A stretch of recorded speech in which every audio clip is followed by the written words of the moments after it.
약관 설명 의무와 보상 책임에 대해 살펴보겠습니다. 약관이란 것은 정형화된 표준 계약서, 어떤 틀이다, 이렇게 이해를 하시면 좀 이해가 빨리 갈 것 같아요. 보험회사가 보험계약자를 만나서 어떤 보험계약을 체결한다고 했을 때 세세히 그 내용들에 관해 서로 약속을 해야죠. 당신이 내야 되는 보험료는 얼마, 그 다음에 내가 줄 수 있는 보험금은 얼마, 어떠한 경우에 이렇게 보상이 나간다. 근데 보험회사가 일일이 보험계약자를 만나서 보험계약을 체결한다. 현실적으로 어렵죠. 그래서 법에서는 약관에 의한 계약 체결을 용인하고 있어요. 그래서 지금은 뭐 약관의 세상이다, 이렇게 보는 게 맞겠어요.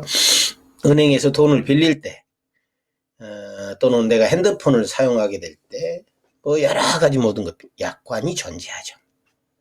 그렇다면은 일일이 맺은 계약이 아닌데도 불구하고 그 효력을 어디까지 인정할 것이냐에 관한 문제.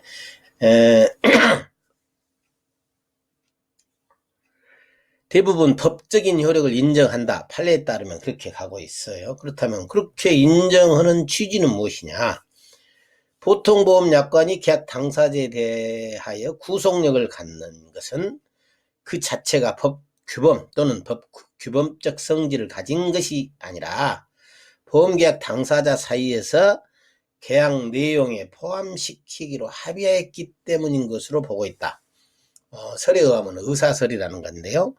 이 약관이 법으로서 또는 어떤 계약으로서의 효력을 갖는 이유는, 비록 일방이 작성한 거지만 그 효력을 인정하는 이유는 서로 약관에 의해서 그렇게 결정하기로 서로 의사를 교환했다, 이렇게 보는 거죠. 이렇게 보는 거죠. 상호간에 그런 의사의 합치가 있었다고 보는 것이 바로 약관의 법원성을 인정하는 근거이다, 뭐 이렇게 보고 있는데요. 문제는 이 약관은 보험회사가 일방적으로 작성해서 우리 계약자가 그걸 수용하는 태도를 취하고 있어요. 그렇다면 기업의 입장은, 보험회사 입장에서 영리를 추구하는 기업의 입장에서는 약관이 자기에게 유리하도록 작성할 수도 있고, 또 하나 약관의 내용에 대해서 설명을 않고 그냥 계약을 맺음으로써 자기가 더 유리한 입장에 설 수도 있다, 이렇게 볼 수가 있죠. 그래서 이 약관은 통제를 좀 해야 되겠다, 약관에 좀 규제를 해야 되겠다. 그래서 일반적으로 보험하고 상관없이 약관 규제에 관한 법률이 있죠. 그래서 약관의 규제에 관한 법률, 거기에 적용을 받고요. 그 다음에 우리 보험법에 있어서는 따로 상법에 규정을 하고 있는 거죠. 보험법의 규정. 약관에 관한 설명 의무를 제대로 다하지 아니하면 어떤 벌칙을 주겠다, 뭐 이렇게 정해져 있죠. 그래서 이걸 좀 자세히 한번 살펴볼까요? 자, 계약 체결 시에 영업 조직에서 약관의 설명 의무를 미이행 시에는 어떤 책임을 주겠느냐? 약관 규제법을 보면은 설명 의무를 다하지 않는 경우에는 계약의 내용을 주장할 수 없다, 이렇게 돼 있어요. 계약의 내용으로 주장할 수 없다. 약관의 내용을, 그 약관을 만든 사람이 일반 계약자에게 자세히 설명하지 아니하면 그 약관의 내용을 주장할 수 없다. 그러니까 결국은 무효다, 뭐 이런 개념이고요. 상법 638조의 3항에 의하면 보험자는 보험계약 체결에 있어 보험계약의 중요한 내용에 대하여 구체적으로 명시하고 설명해야 하며, 이를 위반한 경우 계약자는 계약이 성립한 날로부터 1개월 내에 그 계약을 취소할 수 있다라고 되어 있어요.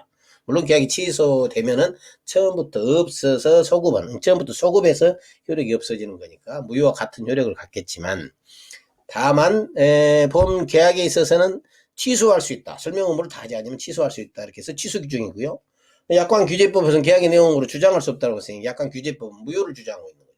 그러니까 어떤 의미로 본다면 약관 규제법이 더 보험 약관보다도 좀 더 엄격하다, 이렇게 볼 수 있는데, 그러면은 보험 계약은 일반론인 약관 규제법보다도 더 약화되어 있으니까 그걸 따라야 되냐? 그것은 아니죠.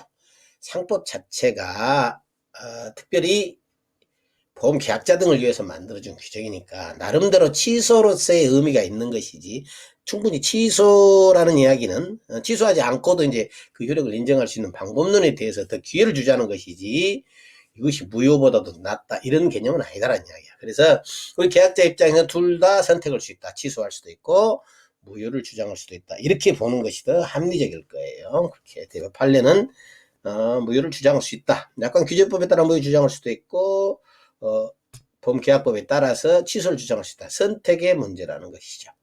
그 다음에 어떤 내용을 설명하게 되냐. 다 할 수는 없죠. 약관의 페이지 수가 80페이지, 100페이지, 심한 경우는 더 큰 경우도 있는데, 이 약관의 모든 내용을 설명하고 있다면 아마 보험계약에 하는 계약자가 한 명도 없을 거예요. 그거 설명 듣는데 뭐 맨날 며칠이 듣는다. 뭐 이거 말이 안 되는 거죠. 지금 현재 제가 이 강의하고 있는 제3보험론도 사실상 약관에 관한 내용들이잖아요. 뭐 이거 한 커리큘럼으로 한 학기 동안 여러분들에게 강의를 하고 있는 것인데, 이 약관의 내용을 계약자에게 만나서 한 학기 동안 설명을 한다? 아무도 보험 계약을 하려고 하지 않죠. 그러니까 현실적으로 다 설명한다는 것은 무리가 따른다. 어떻게 해야 될 것이냐? 중요한 내용에 대해 설명하라. 중요한 내용. 중요한 내용이 뭔지에 대해서는 각각 케이스 바이 케이스로 선택할 수밖에 없는데, 일반적으로 그러한 사실을 알았다라면 계약을 체결하지 않았을 것이다 라는 정도면 중요한 사항이지 않냐라는 싶은데, 구체적으로 이 경우가 중요한 사항이냐 아니냐에 관한 각종 많은 판례들이 있어요. 그래서 그거를 좀 케이스 바이 케이스로 한 학기 수업보면서 이렇게 각각 사례를 들어줄 수 있도록 하고요. 그래서 중요한 내용에 대해 설명을 하라고 했는데, 이 비록 내용이 중요하지만 이미 알고 있는 내용이에요. 계약자들 다 이미 알 수 있고 다른 법에서도 이미 안 된다 뭐 이렇게 설명이 돼 있는 부분인데, 그것까지 설명하는 것은 필요는 없다 이렇게 보는 거죠. 그래서 판례 입장을 보면요, 보험약관은 중요한 내용이 해당된다 하더라도 보험 계약자나 대리인이 그 내용을 충분히 알고 있는 경우, 또는 개별적으로 그 내용이 거래상 일반적이고 공통된 것이다. 누가 봐도 그건 아는 상식이다라는 얘기죠. 예컨대 무슨 뭐 고의로 인한 사고는 보상하지 않겠습니다. 이거 당연한 거다 이 말이에요. 그 다음에 혹은 이미 법령에 의하여 정하여진 것, 이미 법에서 상법에서 규정하고 있어요. 이건 안 해줍니다라고 규정하고 있는데 그것을 다시 약관에서 되풀이하고 있는 것 정도에 불과하다. 그러면은 굳이 설명을 안 해도 설명 의무 대상이 아니다. 문제가 없다 이렇게 보는 거고요. 그래서 이제 보험회사가 약관 설명 의무 관련해서 책임을 질 것이냐는 문제는, 첫째 중요한 내용이 해당이 되냐. 첫 번째가 중요한 내용. 그러냐면 중요한 내용만 설명하면 되니까 중요한 내용이 해당되냐 여부. 두 번째, 만약 중요한 사항에 해당된다고 하더라도 방금 제가 말씀드린 뭐예요? 범주. 되풀이한다라거나 이미 알고 있는 내용이라거나 법령에 정해진 거라거나 뭐 어쨌든 그 일반적인 내용상 공통된 내용이라 이런 것이 해당되는지 여부를 종합적으로 판단해야고 하는 이야기다. 그래서 일단은 보상 책임이 성립하기 위해서는 방금 이야기했듯이 중요한 사항이어야 된다. 그리고 중요한 사항이더라도 대법 판례에서 주장하는 범죄에 들지 않는 거여야 된다라는 거예요. 자, 그렇다면 모집 조직에서 계약 체결 시의 약관을 잘못 설명을 했어요. 반대로 설명을 했다라거나 보상이 안 되는 것을 대개 했다라거나 이런 문제가 생길 때는 어떻게 할 것이냐. 이 계약자를 보고입니다. 그래서 이런 경우 설계사가 만나서 계약을 한다, 사용인이 만나서 계약을 한다, 대리점이 계약을 한다, 보험회사 직접 계약을 하든 간에 계약자를 만나서 약관에 있는 내용과 다른 내용을 설명을 하고 그 설명을 이해한 계약자가 사인을 하고 계약이 성립했다. 그러면 그거는 보통 약관에 의한 효력이 아니라 각각 개별 약정에 의한 효력이죠. 그래서 약관을 해석함에 있어서 개별 약정이 우선해요. 왜냐하면 두 사람 사이에 있었던 것을 더 우선시하는 것이 당연한 일이니까. 그래서 만약에 모집인이나 기타 영업 조직이 계약 체결 시에 약관을 잘못 설명하고 그에 의해서 보상 책임이 이루어졌다, 보험 계약이 이루어졌다. 그러면 뭐예요? 개별 약정에 의해서 보험 계약이 성립한 거죠. 우선 성립한 거죠. 나중에 보통보험약관은 나중일이다. 개별 약정 우선에 의해서 당연히 모집인 잘못 설명한 부분이 보상하게 된다. 잘못 법령 부분에 대해서는 약관상 면책이지만 그거는 보상 책임을 지게 된다는 점 아주 조심해야 될 부분, 아주 유념해야 될 부분. 사실 실무상에서 이런 다툼이 많이 일어나죠. 그 다음에 설계사가 이제 잘 몰랐는데 이렇게 설명을 해가지고 이렇게 됐다라는 거 사실 입증이 조금 어려워요. 왜냐하면 그때 말이라는 것은 듣고 흘러가는 거기 때문에 그런 내용을 따로 적어놓지 않으면은 입증하기 상당히 곤란한 부분이 있는데 명확하니 증거가 있는 경우가 있어요. 그게 뭐냐면은 바로 팜플렛이라는 거죠. 팜플렛. 통상 보험 안내장인데 요거를 팜플렛 하죠. 이 보험회사에서 계약을 체결을 쉽게 하기 위해서 팜플렛을 주면서 이 내용대로 이 계약은 체결될 겁니다. 1차 선전하죠. 네. 이 팜플렛이 과장되게 되는 경우가 있을 수 있어요. 또는 다소 그 약관의 내용과 다르게 됐을 때 이 팜플렛은 어떤 효과를 갖느냐라는 얘기예요.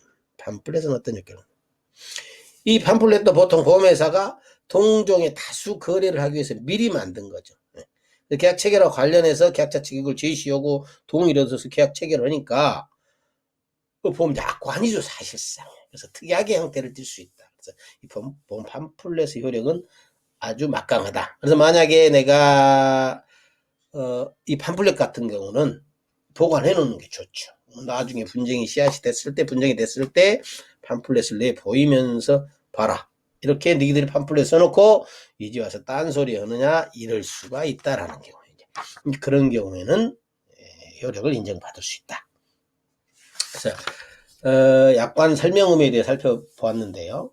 약관이라는 것은 정형화된 어떤 틀이지만은 법으로서의 효력을 인정하는 것은 서로 간에 그렇게 의사가 합치됐기 때문에 그렇다라는 약관을 법으로 인정하는 근거. 두 번째, 그러다음에 어떻게 그러면 무엇을 설명을 해야 될 것이냐는 문제. 중요한 내용을 설명해야 된다. 중요한 내용은 설명하되 안 해도 되는 부분들은 대법 판례상 되풀이한다거나 이미 알고 있다라거나 또는 법령이 정해진 거다. 예를 들어서 제가 지금 손해사정사고 보막 박사잖아요. 그런데 저에게 보험약관에 대해서 사실상으로 설계사가 저보다 더 모르고 있는 경우가 많겠죠. 근데 그걸 굳이 저에게까지 설명 안 하더라도 누가 일반적으로 보더라도 이미 그거는 설명한 것으로 봐야 되지 않겠냐. 이런 부분이 있다는 거죠. 그래서 저 계약하는 사람들은 사실상 어떤 의미로 보면은 약관 설명 의무를 다 하지 않아도 나중에 판결에 가면은 제가 지겠죠. 그 정도도 모르고 계약했을 리가 없잖아. 이렇게 나온다면은 현실적인 문제지만은 그렇지 않겠냐라는 이야기. 그 다음에 모집인이 계약 체결 시 약관을 잘못 설명하면 그것은 특약이 되는 셈이니까 그대로 보상이 될 것이다. 여기서 보상이 된 것으로 끝나버린다면 좋겠지만은 나중에 그 모집은 제재심을 받게 된다. 심의를 거쳐서 자기가 잘못 설명한 부분에 대해서는 구상 책임을 지는 문제가 생긴다. 그러니까 설명을 잘해야 되겠다라는 거. 그 다음에 팸플렛도 마찬가지 효력을 받으니까 증거로 확보하고 있는 것이 좋겠다라는 이야기. 그래서 이 약관 설명 의무 관련해서는 그럼 설명을 잘 했느냐 안 했느냐 그거는 이렇게 증거를 남겨놓을 수가 없잖아. 대부분 이 약관 설명에 관한 부분을 잘했냐 못했냐는 자필 서명에 의해서 밝혀집니다. 약관의 내용을 잘 들었습니다. 설명을 잘 들었습니다. 자기가 사인한 경우 가끔 이런 분들이 계세요. 자필 설명 다 해놓고 와가지고 그러잖아. 아직 나는 그런 설명을 들은 바가 없다. 이렇게 해주면은 증거 불충분입니다. 약관에다 분명히 내가 자필 설명 청약서에다가 다 했다라고 사인했기 때문에 그걸 뒤집을 만한 근거가 없는 한 질 수밖에 없다라는 거예요. 그래서 이렇게 보험 계약이라는 건 중요한 내용이에요. 그러니까 섣불리 계약하지 말고 자세히 들어보고 자필 설명도 해주고. 최근에 이제 자필 설명을 보완하는 것에서 육성 녹음이 있죠. 그래서 모니터링이다 그래가지고 이렇게 와요. 모니터링이다 해가지고 계약 오늘 체결 잘 하셨습니까? 이러한 내용이 하셨죠라고 하면서 이렇게 가끔 하는데 이 모니터링은 참고로 절대적인 것은 아닙니다. 왜냐면은 설계사가 이렇게 설명하는 경우도 있어요. 혹시 오늘 모니터링이 있을 텐데 회사 본사에서 연락이 오면 이렇게 해 주십시오 라고 하면은 또 우리 순진한 계약자들은 그 말 듣고 예 그렇게 했습니다. 정부에서 모니터링에 답하는 경우가 있어요. 물론 나중에 분쟁 발생 시에 아주 불리한 대목이긴 합니다. 그러나 이건 절대적인 것은 아니죠. 설계사가 그렇게 시켰다라는 어떤 증거라거나 이런 것들이 있으면 뒤집어질 수는 있는 문제입니다. 그러나 이거는 이제 실무적인 문제고 처음부터 그런 부분이 발생하지 않도록 잘하는 것이 더 효과적이다. 훌륭한 일이다. 이렇게 알고 있으면 될 것 같습니다.